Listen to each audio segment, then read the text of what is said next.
double bass player and composer living in Melbourne. And this piece was commissioned for Tim and Maddie is how I know them, Tim Humphries. And their group premiered it. And what's involved in this piece, and you see there's the score is actually in the window there, with what you need to do is cook some fortune cookies according to Anita's mother's Lithuanian recipe. So if I look tired, that's because I was up late last night baking cookies. And I've never got it as good as I'm sure they're supposed to be.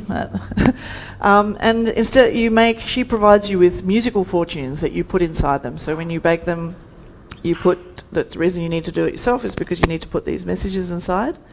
And the idea is that when you eat the cookies, you make the tea, you drink the tea, take the fortunes from the cookies and you perform them.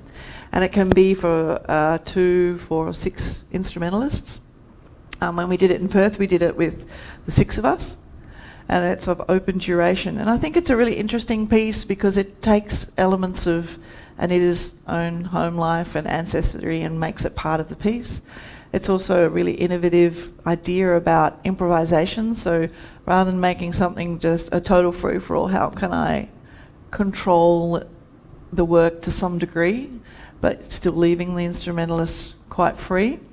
And it's also very much about ritual, which I'm sure most musicians will share my view that performing music is not unlike, there's something ritualistic about it, about what happens in a musical performance. So I think she's touched on that quite intelligently as well. So Mark and I are now going to perform A Water Rat Tea Ceremony by Anita Hustis. Thanks.